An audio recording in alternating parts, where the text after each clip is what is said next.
जय हिंद दोस्तों। तो कैसे आप सब लोग। मिथिकल टेलवर्स में आप सभी का स्वागत है। मैं आपके लिए लेके आया हूँ ड्यून बुक का चैप्टर 2 और इस चैप्टर में हम देखेंगे कि किस तरह से व्लादिमीर हार्कनन लीटो अट्रेइडेस के खिलाफ एक प्लान बनाते हैं। तो पिछले एपिसोड में हमने देखा कि हेलेन मोयम लेडी जेसिका से मिलने के लिए आती है और वो पोल का एग्नि टेस्ट करती है और पोल एग्नि टेस्ट को किस तरह से पूरा करते हैं ये जानने के लिए मेरा पिछला वीडियो जरूर देखें। तो इस वीडियो को शुरू करने से पहले एक मेरी छोटी सी रिक्वेस्ट, इस वीडियो को लाइक शेयर और सब्सक्राइब करना ना भूले। तो चलिए इस वीडियो को शुरू करते हैं। जिस तरह से पिछले चैप्टर की शुरुआत एक नोट के साथ होती है, उसी तरह से इस चैप्टर की भी शुरुआत एक नोट के साथ होती है जिसमें प्रिंसेस इरुलान कहती है, मुआवदीब को समझने का प्रयास करना चाहते हो तो उसके दुश्मन हार्कनन को समझना जरूरी है। जिसे बिना झूठ को जाने सत्य को नहीं समझा जा सकता, जिसे बिना अंधेरे को जाने रोशनी को नहीं समझा जा सकता, ऐसा नहीं हो सकता। इस चैप्टर की मेन कहानी शुरू होती है एक कमरा जिसमें कोई खिड़की नहीं है, जिसकी एक दीवार के पास टेबल पर एक ग्लोब रखा हुआ है जो इस दुनिया का सबसे अनोखा ग्लोब है। यह ग्लोब प्लेनेट अराकिस का है जिसे एक मोटा हाथ घुमा रहा है। उस हाथ में बहुत सारी अंगूठियां चमक रही है। कमरे में दो लोग बैठे हैं, एक 16 साल का लड़का फेडरो था जो व्लादिमीर हार्कनन का भतीजा है और दूसरा पीटर जो एक मेंटार्ड है। दोनों उस ग्लोब को ध्यान से देख रहे थे जिसे अंधेरे में छुपा हुआ व्यक्ति घुमा रहा था। उसी समय एक भारी आवाज आती है, देखो पीटर, यह इतिहास का सबसे बड़ा जाल और ड्यूक लीटो अट्रेइडेस इसके जबड़े में फंसने जा रहा है। क्या ये शानदार नहीं है? ये सब मैंने किया, ये सब बैरन व्लादिमीर हार्कनन ने किया। तब पीटर जवाब देता है, बिल्कुल मैं बैरन। बैरन का मोटा हाथ उस ग्लोब को रोकता है और कहता है, ये कोई आम ग्लोब नहीं है, ध्यान से देखो पीटर, और तुम भी फेडरो था। और फिर बैरन हाथ घुमाकर ग्लोब पर कुछ जगह दिखाते हैं। इस इलाके को देखो, 60 डिग्री उत्तर से 70 डिग्री दक्षिण तक ये सुंदर लहरें, इनका रंग क्या तुम्हें मीठे कैरामल की याद नहीं दिलाता फेड? और कहीं भी तुम्हें झील, नदियां या समुद्र का नीला रंग नहीं दिखता? क्या कोई इस जगह को गलत समझ सकता है? अराकिस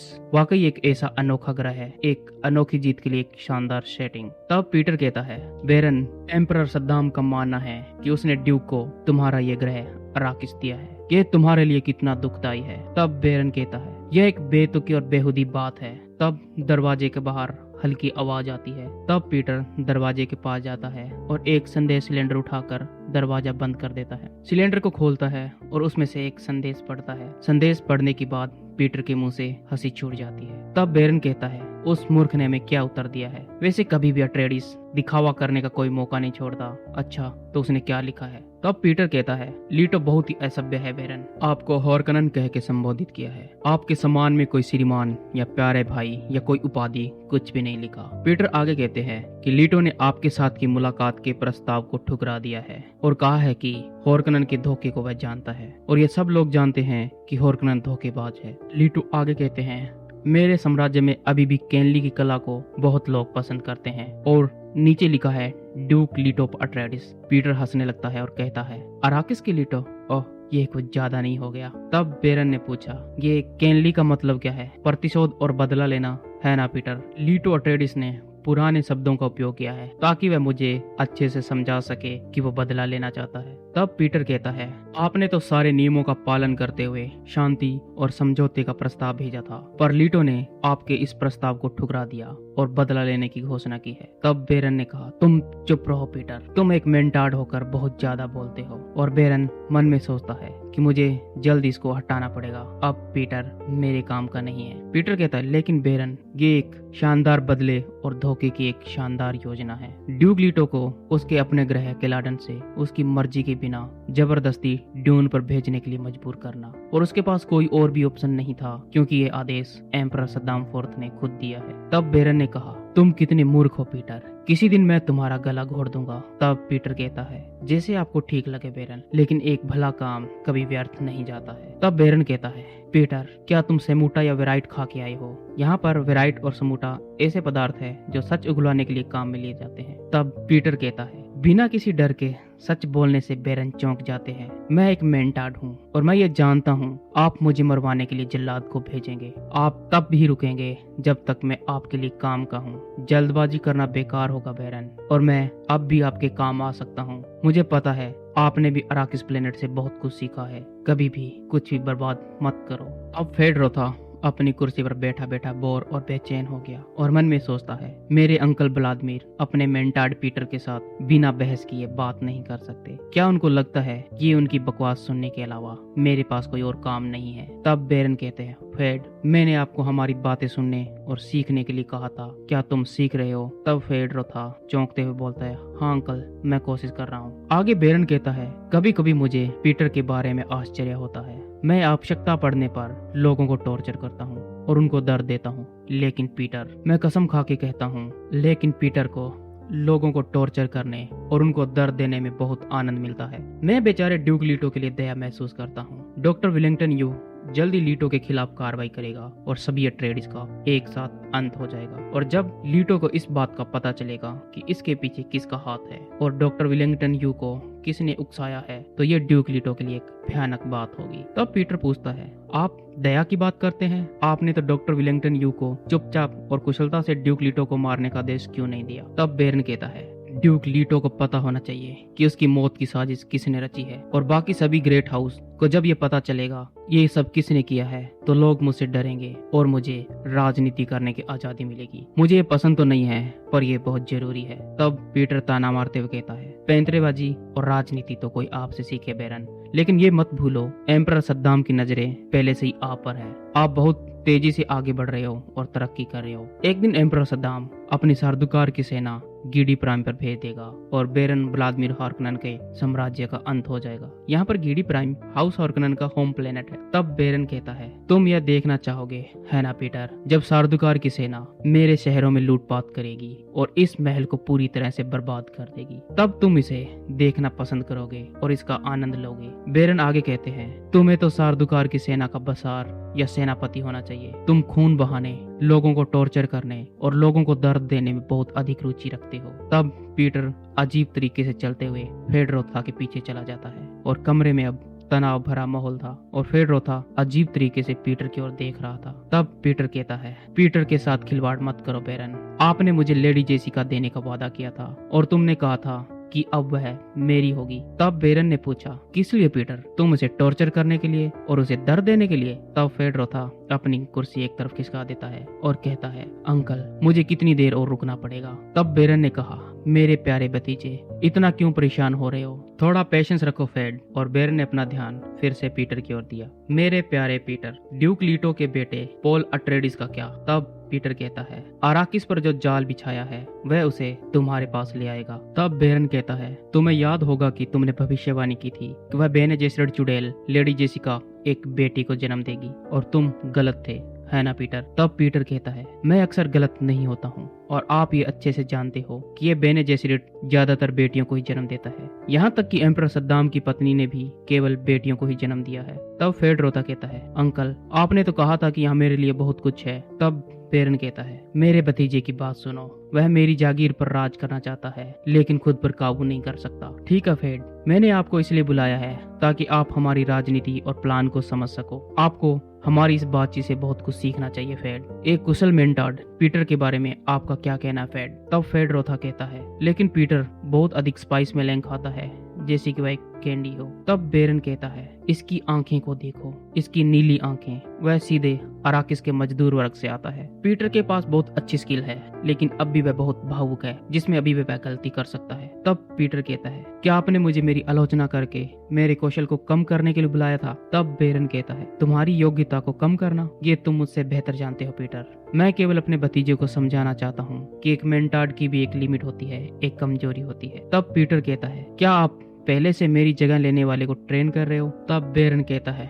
नहीं पीटर, मैं आपके जैसा चालाक और जहर से भरी बुद्धि वाला मेंटाड कहाँ से लाऊंगा? तब पीटर कहता है, उसी जगह से जहाँ आप मुझे लाए थे, शायद मुझे ऐसा करना चाहिए। बेरन ने सोचा और कहा, पीटर, तुम स्पाइस मिलेंग ज्यादा खाते हो, जिससे तुम अनस्टेबल हो और भावुक हो जाते हो। तब पीटर पूछता है, क्या मेरे ये सस्ते नशे आपके लिए इतने महंगे हैं? क्या आपको इससे आपत्ति है बेरन? तब बेरन कहता है, मेरे प्यारे पीटर, आपकी यही बात तो मुझे आपसे बांधे रखती है। मैं इस पर कैसे आपत्ति कर सकता हूँ? मैं तो केवल अपने भतीजे को समझाना चाहता हूँ कि वो आपके बारे में जाने। तब पीटर कहता है, तो मैं अब क्या करूँ? प्रदर्शन करूँ, डांस करूँ, अलग अलग करतब दिखाऊं या अपने कौशल दिखाऊं? तब बेरन ने कहा, ठीक है, अब तुम चुप रहो पीटर। और फिर बेरन फेड की ओर देखता है जिसके चेहरे पर हाउस हार्कनन के साइन बने हुए थे और फेड को बताता है, यह एक मेंटाड है, यानी कि एक इंसानी कंप्यूटर। इसको विशेष ड्यूटी को पूरा करने के लिए ट्रेन किया गया है, लेकिन ये एक इंसान के शरीर में है जो इसकी कमजोरी है। मुझे कभी कभी लगता है हमारे पूर्वज जिनके पास एआई मशीनें थी उनके विचार सही थे।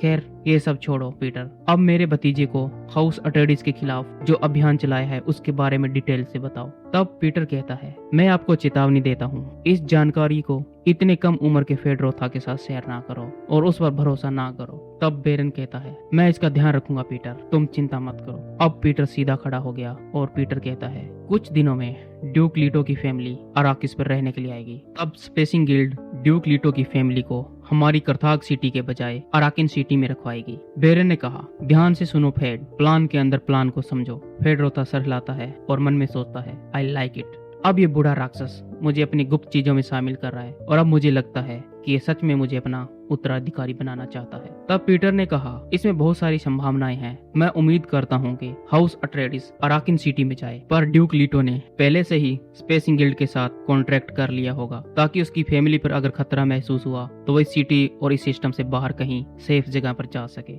ऐसे पहले भी कई बार हो चुका है जब यहाँ रहने के लिए आए दूसरे हाउस अपने ऊपर खतरा महसूस होने पर यहाँ से भाग गए और यहाँ से अपने साथ एटॉमिक हथियार और शील्ड लेकर इंपीरियम से दूर चले गए। तब बेरन कहते हैं, ड्यूक लीटो को अपने आप पर गर्व है, वो ऐसा नहीं करेगा, वो यहाँ से ऐसे नहीं भागेगा। तब पीटर कहता है, ऐसा हो भी सकता है और नहीं भी, यह एक संभावना है। तब बेरन गुस्से में कहता है, नहीं, ऐसा नहीं होना चाहिए। मैं चाहता हूँ कि ड्यूक लीटो मर जाए और उसका पूरा वंश यहीं खत्म हो जाए। तब पीटर कहता है, इसकी संभावनाएं बहुत ज्यादा है क्योंकि ड्यूक लीटो की ओर से अभी तक विद्रोह का कोई संकेत नहीं मिला है। ड्यूक लीटो और उसकी फैमिली रेजिडेंसी में रहेंगे जहां पर काउंट फेंडरिंग और लेडी फेंडरिंग रहते थे। बेरन हंसते हुए कहते हैं, स्मगलर के राजदूत। तब पीटर कहते हैं, काउंट फेनिंग को स्मगलर का राजदूत कहते हैं जो अराकिस पर स्मगलिंग का काम करते हैं, जिसमें एम्परर सद्दाम भी रुचि रखते हैं। फेड रोता हैरान होकर पूछता है, क्यों? तब बेरन कहते हैं, मूर्ख मत बनो फेड, जब तक स्पेसिंग गिल्ड सम्राट के कंट्रोल में नहीं है तब तक यहाँ पर जासूस, स्मगलर और हथियारे घूम सकते हैं। पीटर ने कहा, हमने रेजिडेंसी में ध्यान भटकाने की व्यवस्था की है। अट्रेडिस वारिस पॉल पर जानलेवा हमला होगा और हम उसमें सफल भी होंगे। बेरन ने गुस्से में कहा, पीटर तुमने तो कहा था। तब पीटर बेरन की बात बीच में रोकते हुए कहता है, मैंने कहा था हादसे हो सकते हैं और ये हमला एक हादसे की तरह होगा। तब बेरन कहते हैं, वह लड़का कितना खूबसूरत और प्यारा है, लेकिन वह अपने पिता ड्यूक लीटो से भी ज्यादा खतरनाक हो सकता है क्योंकि उसे उसकी चुड़ैल माँ जेसिका ने ट्रेन किया है। धिक्कार है उस औरत पर, मुझे उस पर गुस्सा आता है। खैर आगे बताओ पीटर। तब पीटर कहता है, थूफिर हवत ये अनुमान लगा लेगा कि यहाँ पर जासूस घूम रहे हैं। शक की पहली नजर डॉक्टर यू पर ही जाएगी जो वास्तव में भारकनन का एजेंट है, लेकिन जब थूफिर हवत जांच करेगा तो वो समझ जाएगा कि डॉक्टर विलिंगटन यू एक सूक स्कूल से पास हुए डॉक्टर है और उसके पास इंपीरियल कंडीशनिंग है, यानी कि उसको इस तरह से ट्रेन किया गया है कि वो धोखा नहीं दे सकते। यहाँ तक कि एम्परर के इलाज के लिए उन पर भरोसा किया जा सकता है। जैसा कि हर किसी की कमजोरी होती है तो हमने भी डॉक्टर विलिंगटन यू की कमजोरी पकड़ ली है और वो उसकी पत्नी है। फेड रोथा ने पूछा, यह कैसे हो सकता है? हर कोई जानता है इंपीरियल कंडीशनिंग को हटा नहीं सकते। तब बेरन कहता है, यह मैं तुम्हें किसी और दिन बताऊंगा फेड। पीटर तुम आगे का प्लान बताओ। तब पीटर कहता है, हम थूफिर हवत के रास्ते डॉक्टर विलिंगटन यू की जगह सबसे दिलचस्प व्यक्ति को लाएंगे और वो कोई और नहीं बल्कि लेडी जेसिका होगी, यानी कि हम लेडी जेसिका पर झूठा आरोप लगाएंगे और इस तरह से थूफिर हवत को गुमराह करके अपनी योजना को पूरा करेंगे। पीटर आगे कहता है, क्या यह शानदार नहीं है बेरन? थूफिर हवत इसमें इतना उलझ जाएगा कि वह अपने मेंटार्ड होने के बाद भी सही से नहीं सोच पाएगा और वह उसे मारने की कोशिश भी कर सकता है, लेकिन मुझे नहीं लगता है कि वह ऐसा कर पाएगा। जब थूफिर हवत लेडी जेसिका में उलझा रहेगा तब हम कुछ गैरिसन शहरों में अलग अलग जगहों पर विद्रोह करवाएंगे, जिससे थूफिर हवत और ज्यादा उसमें उलझ जाएगा और जब उस विद्रोह को दबा दिया जाएगा तब ड्यूक लीटो को विश्वास हो जाएगा कि अब सब कुछ ठीक है। फिर जब सही समय आएगा तब हम डॉक्टर विलिंगटन यू को सिग्नल देंगे और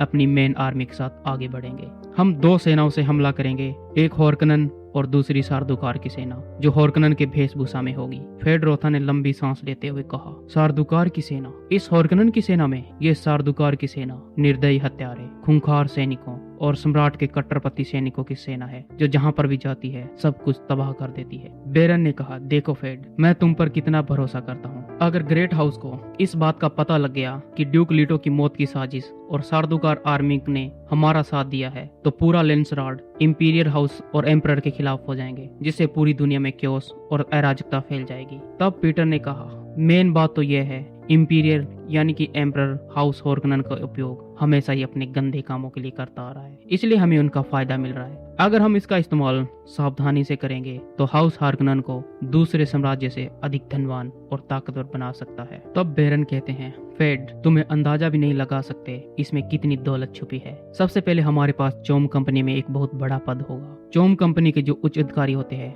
उनके पास ही फाइनेंस का पूरा कंट्रोल होता है और यहाँ से सभी जरूरी सामान अपने हाउस को स्ट्रॉन्ग बनाने के लिए करेंगे। लेंसराड में भी वोटिंग और चुनाव किया जाता है और ये एम्परर के खिलाफ बैलेंस बनाए रखने में हेल्प करती है। तब पीटर कहता है, हो सकता है ड्यूक लीटो यहाँ से भागने की कोशिश करे और रेगिस्तान के किनारे रहने वाले फ्रेमन के पास जाए या अपनी पत्नी जेसिका और बेटे पोल को यहाँ से भेजे ताकि वहाँ उन्हें सुरक्षा मिल सके। लेकिन जिस रास्ते से ड्यूक जाना चाहते हैं उस रास्ते को एम्परर के एक एजेंट काइंस द्वारा ब्लॉक किया है जो एक साइंटिस्ट और प्लेनेटरी इकोलॉजिस्ट है। पीटर ने कहा, अगर चीजें योजना के अनुसार चलती है तो हम 1 साल के अंदर हाउस ऑर्गनन के पास अराकिस का एक बहुत बड़ा क्षेत्र होगा जिस पर बेरन का पूरा अधिकार होगा। तब बेरन सोचता है, हमने ही अराकिस पर 80 सालों से राज किया है और अराकिस पर कंट्रोल किया है, बस रेगिस्तान के किनारे में छुपे कुछ फ्रेमन और कुछ स्मगलरों को छोड़कर। तब पीटर कहता है, और फिर ग्रेट हाउस को पता चल जाएगा कि वेरन व्लादिमीर हार्कनन ने अट्रेडिस हाउस को पूरी तरह से खत्म कर दिया है और वे सब जान जाएंगे